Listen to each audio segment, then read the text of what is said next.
They said Filipino English would never be recognized on a global stage.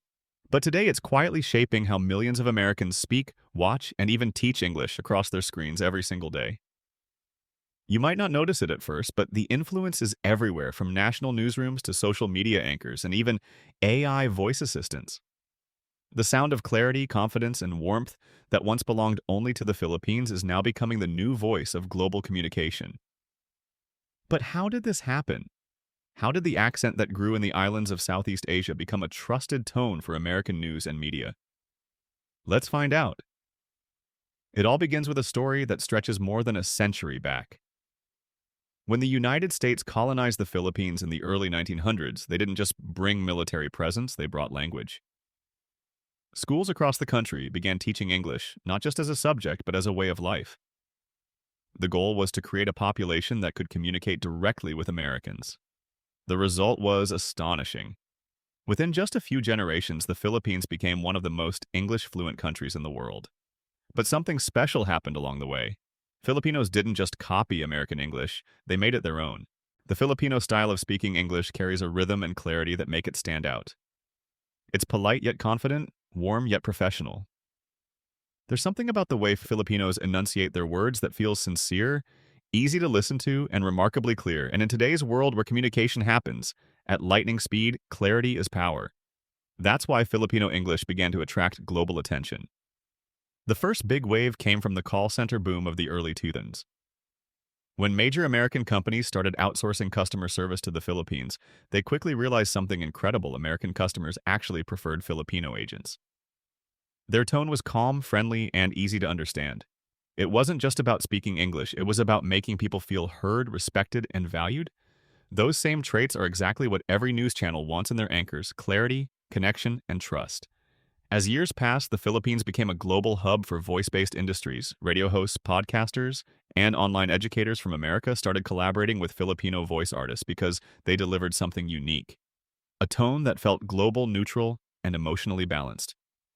This was when Filipino English started slipping into American media, not through force, but through admiration.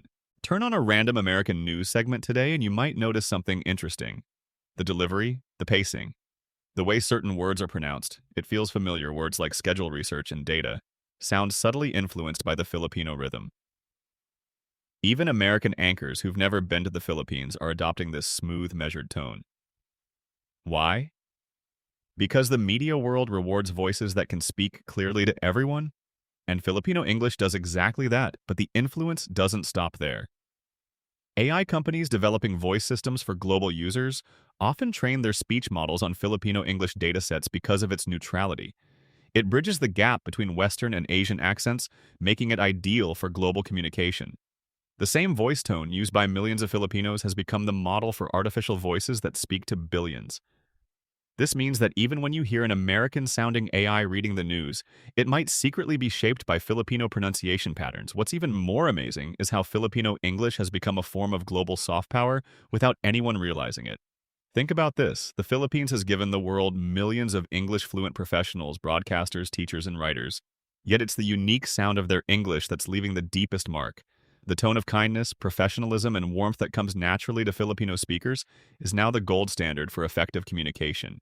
Many American news producers have publicly admitted that when they hire international talent for on-air roles or voice work, they look for that balanced, neutral accent. And guess which accent checks all the boxes? Filipino English. It doesn't sound too British or too Southern. It's smooth, modern, and carries a global vibe. That's why more and more voice coaches in the US are teaching a neutral accent that sounds strikingly similar to Filipino English without even realizing where it originated. There's also a new wave of Filipino journalists working in American newsrooms. Their success has proven that clarity beats accent bias. Audiences don't care where you're from as long as you deliver the news with honesty and emotion. Filipino anchors bring both. They've turned what was once called a foreign way of speaking into something respected and admired. And that's a quiet revolution happening right under our noses. But let's dig deeper. Why does Filipino English connect so well with people all over the world? It's because language isn't just about words, it's about energy. The Filipino way of speaking is filled with respect. It's not rushed or aggressive. It has a natural empathy that makes the listener feel at ease. When you hear it, you sense warmth, authenticity, and trust. And in an age when trust in media is fading, that's exactly what audiences crave. This is why so many American content creators from YouTube to TikTok are now collaborating with Filipino voice actors to narrate their documentaries and ads. They're discovering what call center executives knew years ago: the Filipino voice sells, not because it's fancy, but because it feels human. Viewers stay longer when the voice makes them feel understood. If you look closely, you'll see that this trend mirrors a bigger cultural shift. For decades, American English was seen as the standard, but globalization has changed the rules. English is no longer owned by one nation. It's a shared tool, and the Filipino version has proven to be one of the most effective adaptations of it.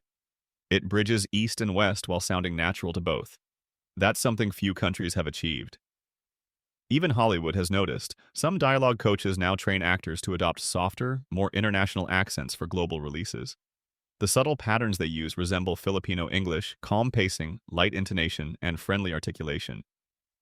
In other words, the world is beginning to sound a little bit Filipino, and nobody's complaining. Let's not forget education. Millions of American students now take online English lessons from Filipino teachers every year. These students often end up speaking with the same clarity they hear from their tutors. And when they grow up to work in media journalism or broadcasting, they carry those same speech habits forward. That's how influence spreads quietly from generation to generation until it becomes part of the mainstream. And there's something poetic about it too. For so long, Filipinos have been known for adapting to Western culture. Now the West is adapting to them. The way they speak, the tone they use, the respect they carry in their words has crossed oceans and entered microphones, studios, and cameras all across America. What started as an educational mission during colonial times has turned into a cultural comeback led not by politics but by pure communication skill. Every time a news anchor delivers a headline with a measured, clear voice, every time an AI assistant speaks in a tone that feels friendly and respectful, every time an American student practices pronunciation with a Filipino tutor, that influence grows stronger. It's subtle but unstoppable. So when you turn on your TV and watch a breaking news story from New York or Los Angeles, listen carefully. You might hear a rhythm that feels strangely familiar, that gentle balance of authority and warmth. That's Filipino English behind the scenes, shaping how the world communicates. The rise of Filipino English isn't just about accent, it's about identity. It shows how language evolves through empathy and connection. The Philippines didn't push their accent on the world. The world came looking for it because it works. It builds bridges instead of walls. And in a time when the world feels divided, something as simple as the way we speak can bring us closer together. The story of how millions of news channels across America are using Filipino English isn't just about media. It's about how one nation quietly gave the world a voice that feels universal.